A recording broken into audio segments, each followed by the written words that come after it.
जय श्री कृष्णा भक्तों, हमारे BS शर्मा भारद्वाज चैनल में आप सभी भक्तों का स्वागत है। दोस्तों, आज की वीडियो में हम पुत्रेष्ठी कथा की 6वें दिन की कथा सुनाने जा रहे हैं। आप सभी ध्यान लगा कर के पुत्रेष्ठी कथा हरवंश पुराण की कथा श्रवण करें। गजाननं भूतगणाधिसेवितं कपेठ्यम्बुफलचारुवक्षणम् उमासुतं शोकविनाशिकारिकं नमामि विघ्नेश्वरपादपङ्कजं। नैमिषे सूतमासीनः मविवाद्य मामतिं कथामृता रसस्वादः कुशलासनको ब्रवीत्। गुरुर्ब्रह्मा गुरुर्विष्णुः गुरुर्देवो महेश्वरः गुरुर्साक्षात् परम ब्रह्म तस्मै श्री गुरुवे नमः।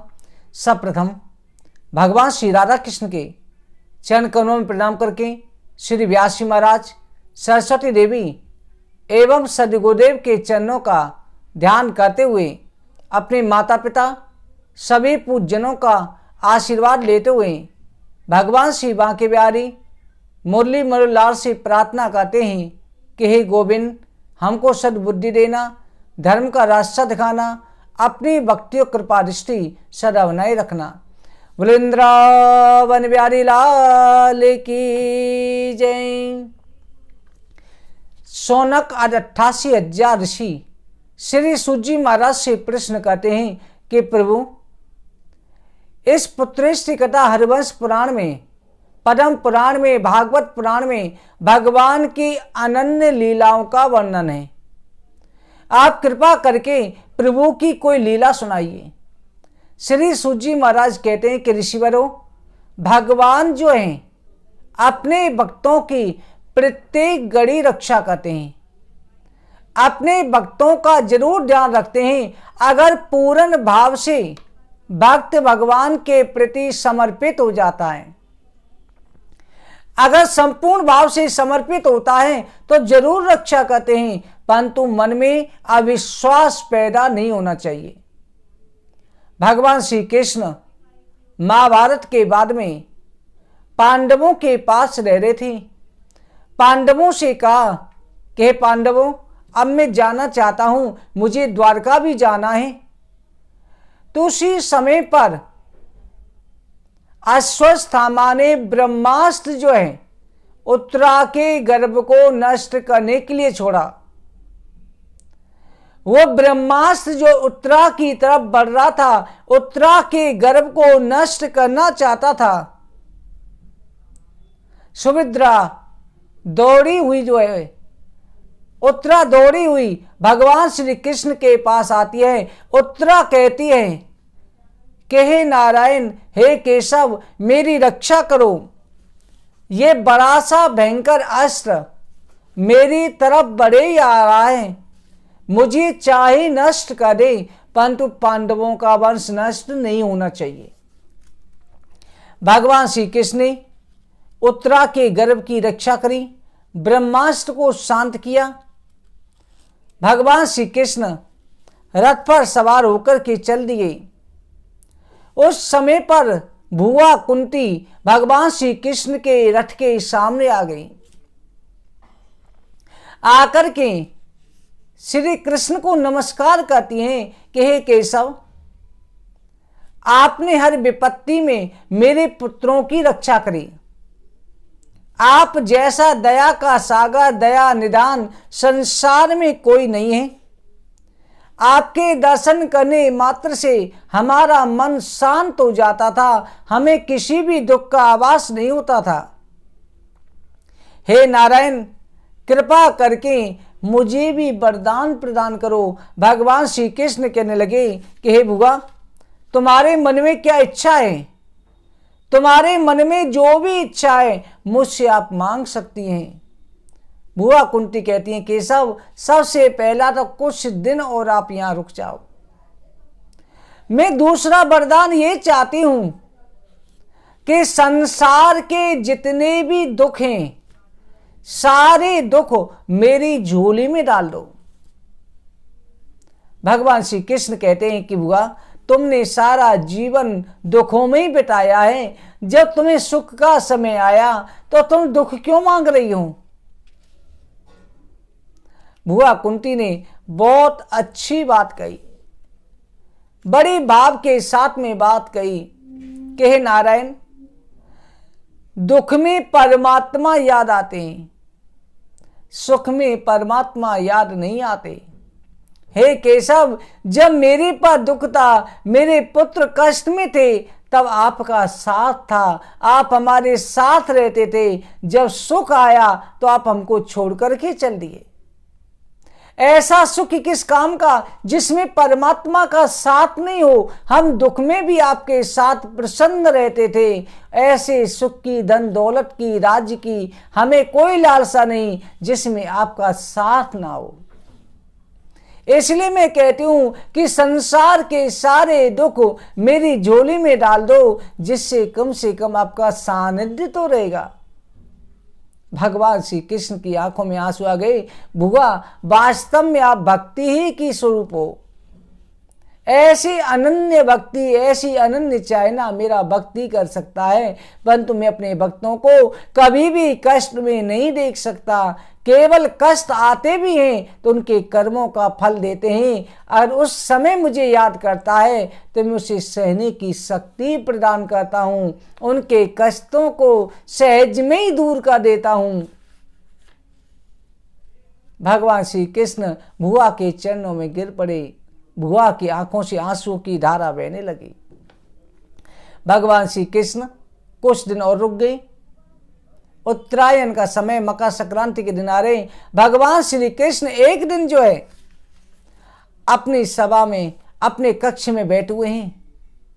युधिष्ठिर नित्य प्रति की भांति भगवान श्री कृष्ण को नमस्कार करने के लिए गया तो देखा कि भगवान श्री कृष्ण आंखें बंद करके ध्यान कर रहे हैं। आंखों से आंसू टपक रहे हैं, आंसू बगल में बह के जा रहे, आंखें बंद हैं, भीगी हुई आंखें हैं। युधिष्ठिर ने प्रणाम किया, कहा कि हे केशव, हमारे महल में आपको कोई दुख है? आपको क्या कष्ट है जिस कारण से आप इतने दुखी हो रहे हो? पांचों पांडव इकट्ठे हो गए कि केशव किस बात से रो रहे हैं, किसका ध्यान करके रो रहे हैं? जगत का स्वामी किसका ध्यान कर रहा है और जगत का स्वामी आज रो क्यों रहा है? जब प्रणाम किया, श्री कृष्ण भगवान से पूछा कि नारायण, हे गोविंद, आपको क्या कष्ट है? भगवान श्री कृष्ण कहते हैं कि हे युधिष्ठिर, हे अर्जुन, आज चंद्रवंशी सूर्य अस्त होने को जा रहा है। आज महापुरुष एक धरती से दूर जा रहा है। आज धरती एक ऐसे पुत्र को खोने वाली है जो ना कभी हुआ ना होगा। पिता में भीष्म के प्राण त्याग का समय आ गया है। वो मेरा ध्यान कर रहे थे, इसलिए मैं भी उनका ध्यान कर रहा हूं। मुझे उनकी याद आ गई। आंखों के आंसू इसलिए बह रहे हैं कि ऐसा दिव्य विभूति दोबारा देखने को नहीं मिलेंगी।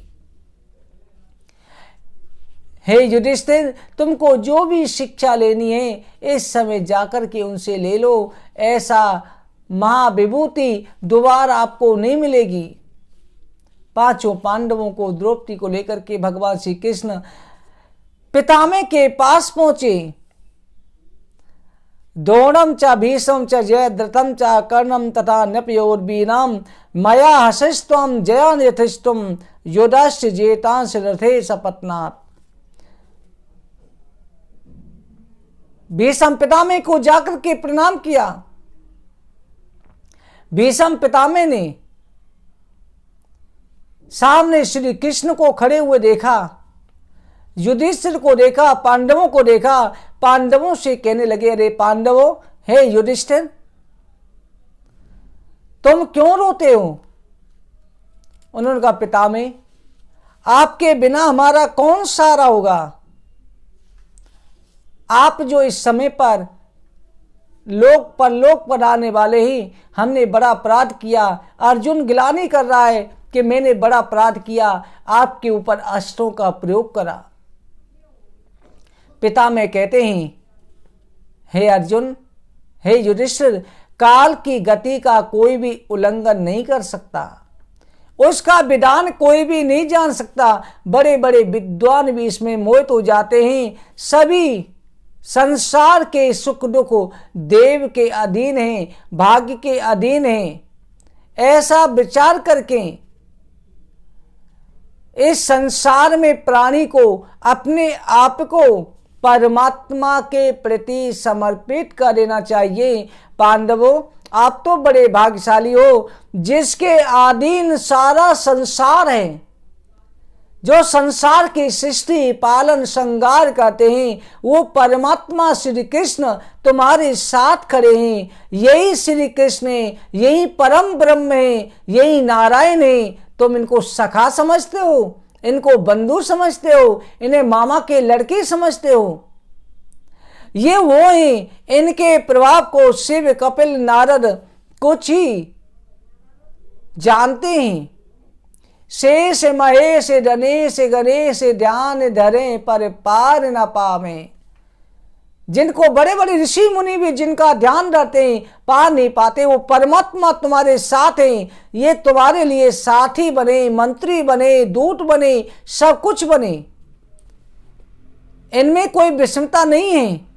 हे राजन, इनके जो अनन्य भक्त हैं, उनके ऊपर इनकी ऐसी कृपा रहती है। ये देखो, आज मैंने इनकी शरण ली। मुझ जैसे साधारण भक्त के द्वार भी, साधारण भक्त के अंतिम समय पर जब मेरे प्राण निकल रहे हैं, तब ये मेरे सामने खड़े।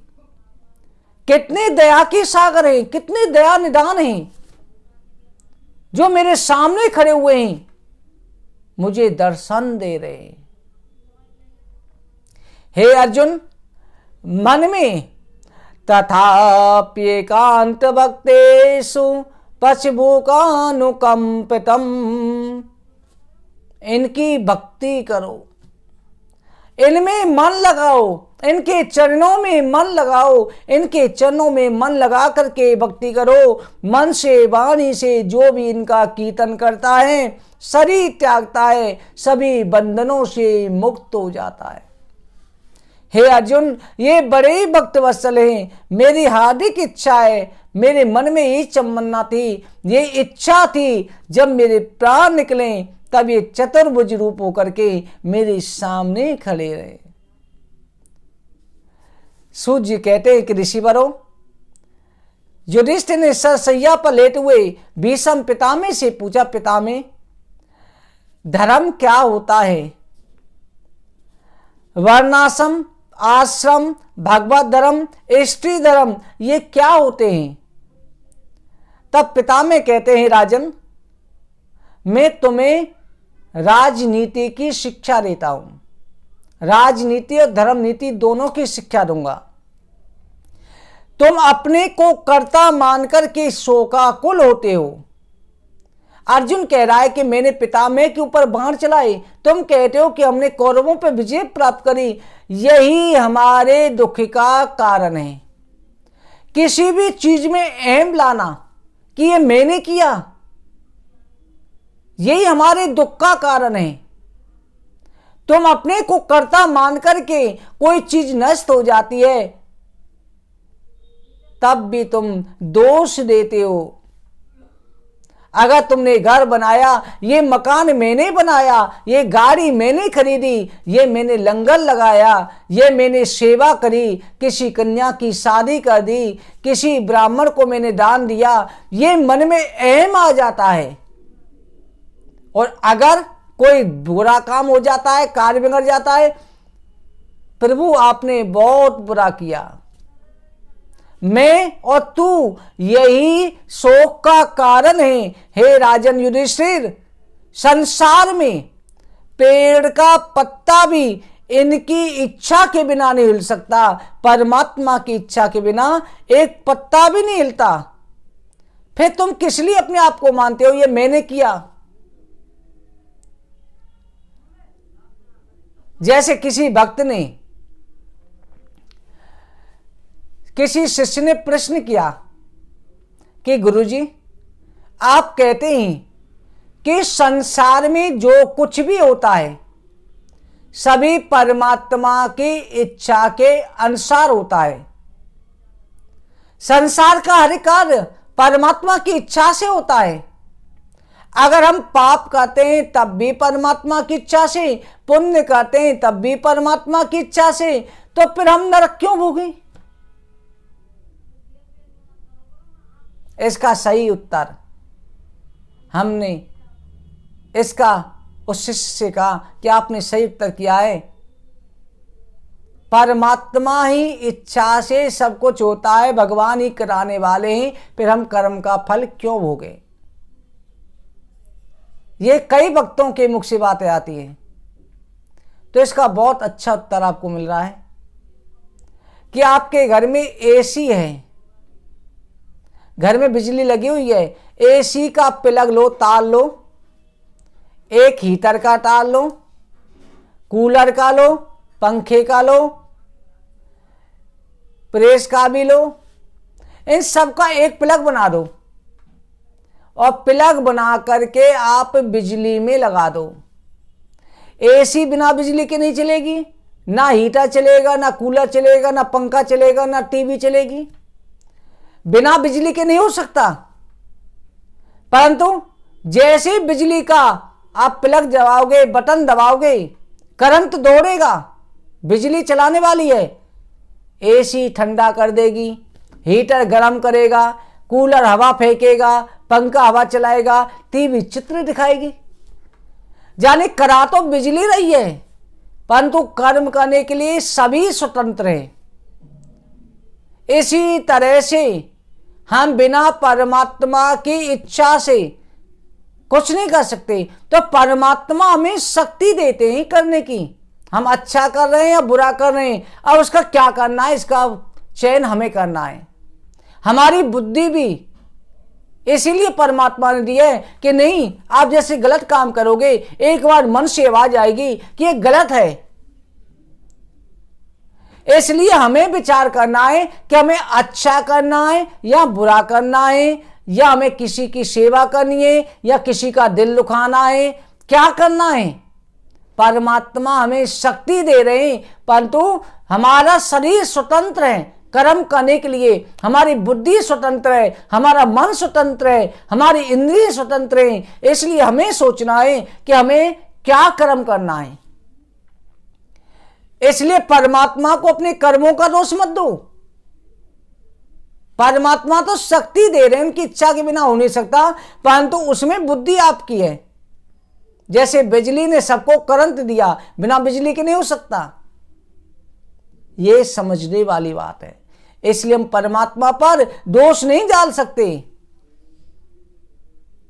आप जो भी कर्म करते हैं, अगर आप ये कह दो प्रभु की इच्छा से हुआ है, सारा कुछ सौंप दो, तब तो कुछ उसमें कहा जा सकता है कि आपकी इच्छा से हुआ। अब अच्छा तो अपने ऊपर ले लेते हैं, गलत हो गया था, भगवान ने बहुत बुरा करा।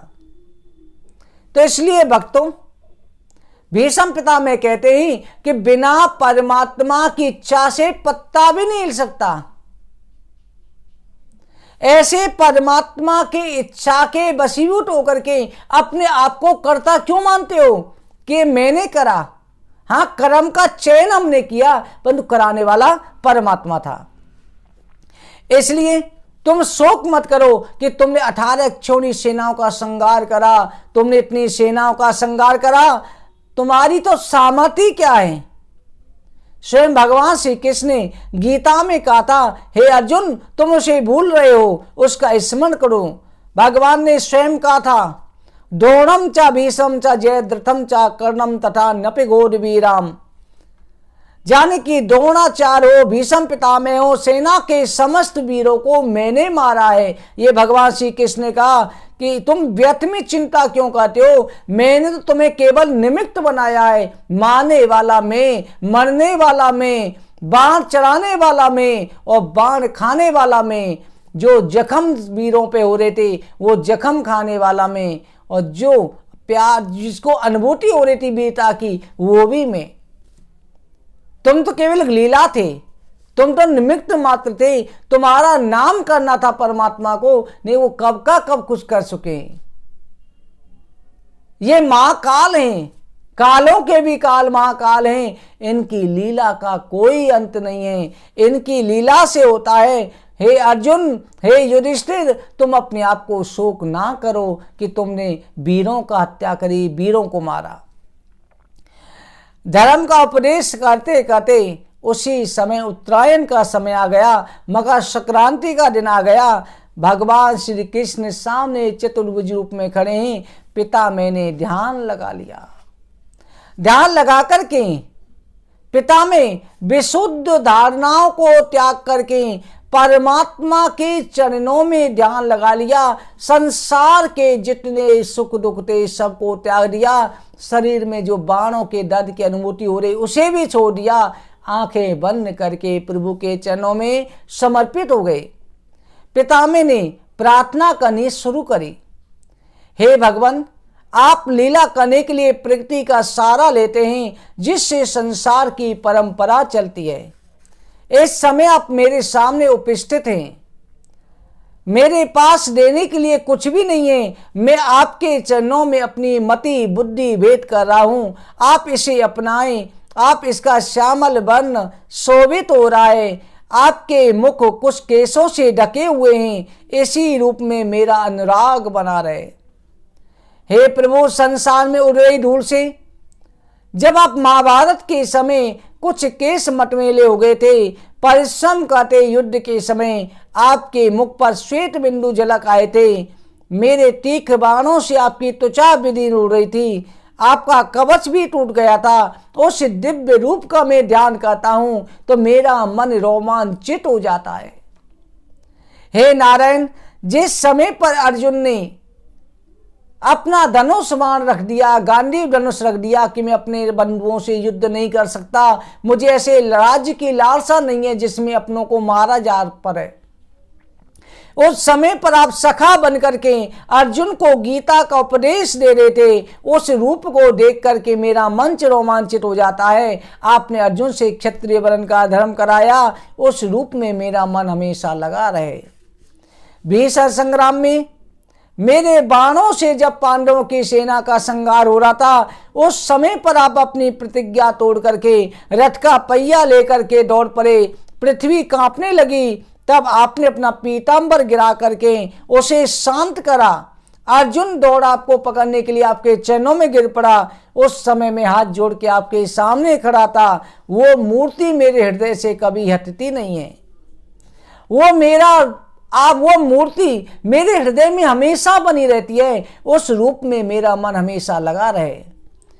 जिस समय पर अर्जुन युद्ध कर रहा था, आप घोड़ों की लगाम पकड़े हुए, एक हाथ में लगाम है, एक हाथ में चाबुक है। अर्जुन रथ में बैठा हुआ है, धनुष बाण लेके खड़ा है, आप रथ हाँक रहे हैं। वो दिव्य रूप मेरे हृदय में हमेशा बना रहे।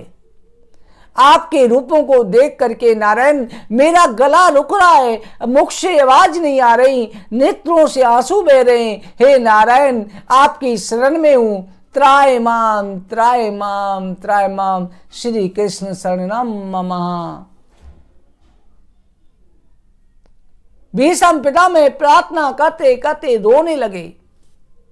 सूत जी महाराज कहते हैं, ऋषियों, पितामह भीष्म रोने लगे। भगवान ने अपना चतुर्भुज रूप धारण कर लिया, शंख चक्र गदा पद्म धारण किए हुए भीष्म पितामह को अभय दान दे रहे। भीष्म पितामह के शरीर से एक दिव्य ज्योति निकली और दिव्य ज्योति निकल के सबके सामने भगवान श्री कृष्ण में समा गई। आकाश में दुंदुभियां बजने लगी, देवताओं ने फूलों की वर्षा करी, सभी देवताओं ने एक उत्सव मनाया। आज भक्त और भगवान का मिलन हो गया। भीष्म पितामह की सभी अंतिम क्रिया करी, पांडवों ने अंतिम संस्कार किया। उसके बाद में पांचों पांडव भगवान श्री कृष्ण के साथ में अपने राज्य भवन में लौट आए और राज्य भवन में भगवान श्री कृष्ण के आदेश के अनुसार राज्य काल चलाने लगे। पांचों पांडवों को भगवान ने जो ज्ञान का उपदेश दिया, पांचों पांडवों से राशि यज्ञ कराया, संसार में त्रिलोक पर विजय प्राप्त कराई।